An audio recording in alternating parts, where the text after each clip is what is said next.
Gurizada, o negócio é o seguinte, o futebol do Grêmio está em crise, a pressão aumenta, a delegação retornou do Chile e foi recebida sob protestos na arena e nas próximas horas a direção deverá anunciar as primeiras mudanças. Mudanças estas que eu entendo ainda como superficiais e neste vídeo eu vou te falar por quê. Vamos lá então, vamos falar sobre este ambiente gremista que ferve. O Grêmio teve uma atuação desastrosa no Chile, tomou 2-0 da Católica e convenhamos, poderia ter levado 4 ou 5, tal a disparidade entre o rendimento das duas equipes. O Grêmio foi um vexame no Chile, ficou numa situação, digamos, desconfortável na tabela da fase classificatória da Libertadores da América, mas ainda com boas perspectivas de classificação. Mas o que mais assusta é o rendimento da equipe. Antes de seguir adiante, eu te convido para que você se inscreva no meu canal, ative as notificações e deixe aí o seu like, jornalismo esportivo com isenção editorial.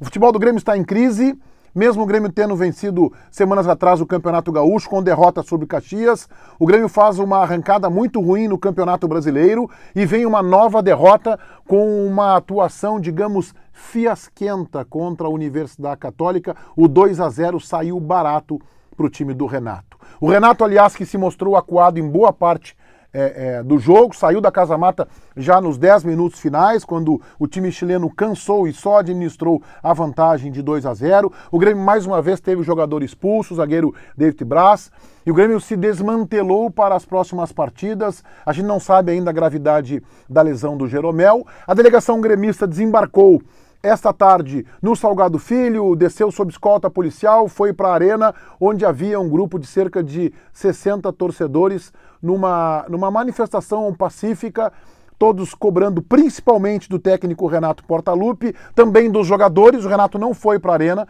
o Renato foi para o seu hotel, cobrança também nos jogadores, mas o foco principal é o técnico Renato e a direção, e os torcedores pedindo vitória no Grenal, dizendo que não é mole não, vitória no Grenal é obrigação. Lembrando, tem Grenal na próxima quarta-feira, dia 23 de setembro, novamente pela Libertadores, mas antes, domingo, na arena, portões fechados ainda, obviamente, o Grêmio pega o bom time do Palmeiras. E a situação do Grêmio é muito desconfortável no Campeonato Brasileiro. Na Libertadores a perspectiva de classificação ainda é boa, digamos assim, mas já não é tão confortável. O Grêmio deve anunciar mudanças no seu futebol nas próximas horas. E 2 nomes foram colocados na berlinda. O do executivo de futebol do clube, Klaus Câmara, que está lá desde janeiro de 2019, e o do preparador físico, Márcio Meira, que chegou em janeiro desse ano de 2020, no lugar do Rogério Dias, um preparador mais renomado de serviços prestados à seleção brasileira. O Grêmio trouxe o Márcio Meira por indicação do Renato, ele que estava na Tailândia já há 5 anos. E realmente o Grêmio tem que trocar nessas 2 posições. O trabalho do Márcio Meira, na minha opinião, é insuficiente.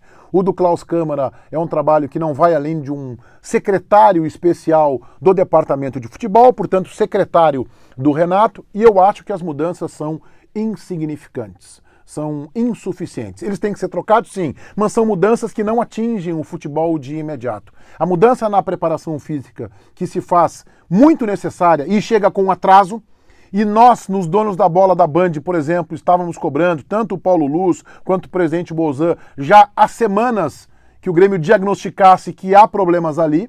A mesma coisa com o Klaus Câmara, que simplesmente é um servente do Renato, é um secretário especial do Renato, obedece às determinações do treinador do Grêmio, não age como um diretor executivo que saiba o tamanho da pasta que ele está exercendo. Essas mudanças são mais do que necessárias, já são atrasadas.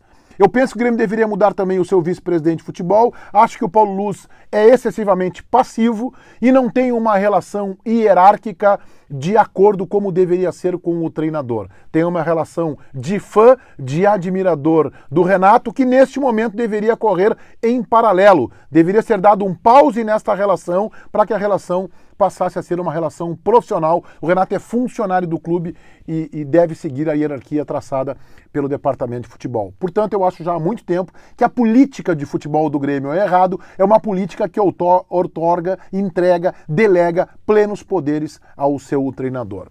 O Renato não deve ser demitido, ainda que ele não seja consenso na alta cúpula gremista. Por quê? O Renato só sai, na minha opinião, por tudo que eu apurei de informações, por todas as conversas com os repórteres e comentaristas da Rádio TV Bandeirantes nas últimas horas e algumas informações que eu consegui, o Renato só sai se ele pedir demissão.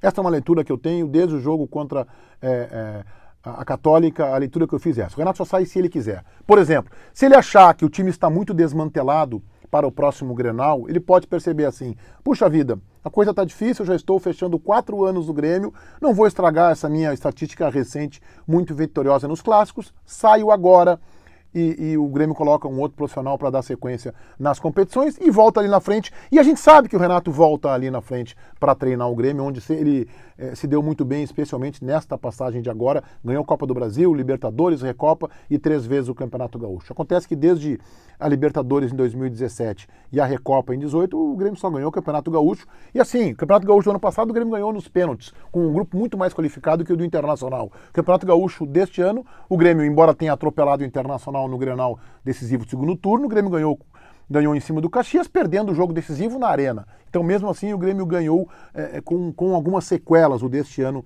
pelo menos. O Renato poderia entregar muito mais ao Grêmio e há problemas de toda ordem. Há problemas na preparação física que ele assina, há problema de ordem tática, o Grêmio hoje tem um time desorganizado, o Renato não encontra soluções quando está em desvantagem no placar ou quando está em desvantagem no jogo. Por exemplo, contra a Católica, o Lucas Silva deveria ter começado a partida, mas quando ele perde o meio-campo, por que não colocou um jogador mais experiente no lugar do bom menino Darlan, por exemplo? Lucas Silva, jogador de Real Madrid, poderia ter um pouco mais de artimanha para segurar o jogo, dar a sequência que o time precisa, ordenar as coisas em campo, fazer parcialmente o trabalho que o Maicon executa muito bem.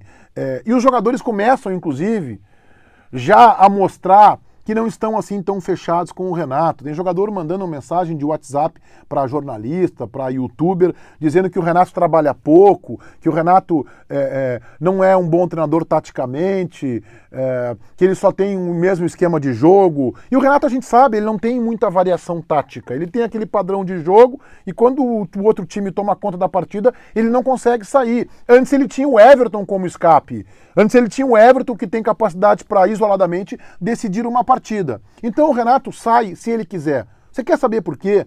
Porque esta atual direção do Grêmio não tem força para tirar o Renato.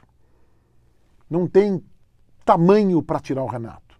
Talvez o presidente Bolzan pudesse fazer isso, mas ele não quer fazer. Ele teme o desgaste. Há uma estátua na arena do Renato e é difícil você demitir uma estátua. Você entende o que eu estou dizendo?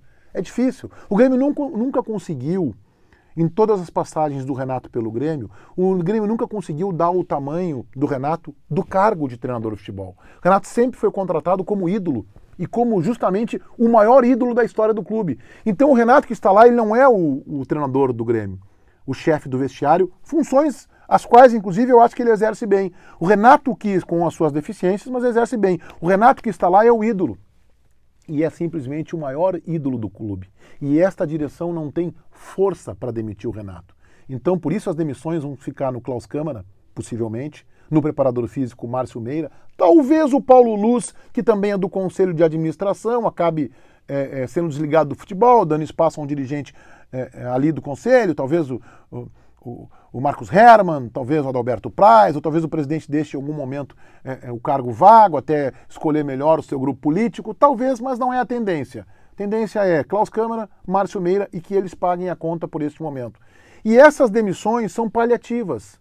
Elas não solucionam o problema do Grêmio. O Grêmio só vai impactar agora, neste momento, se trocar o treinador. E eu acho que o Renato fez um bom trabalho no Grêmio, mas o prazo de validade esgotou, venceu, passou. São 4 anos. 4 anos para um técnico de futebol é que nem um casamento de 80 anos. É difícil de chegar lá. Ou porque alguém morre no meio do caminho, ou porque acabam se desencontrando. Há casos raros.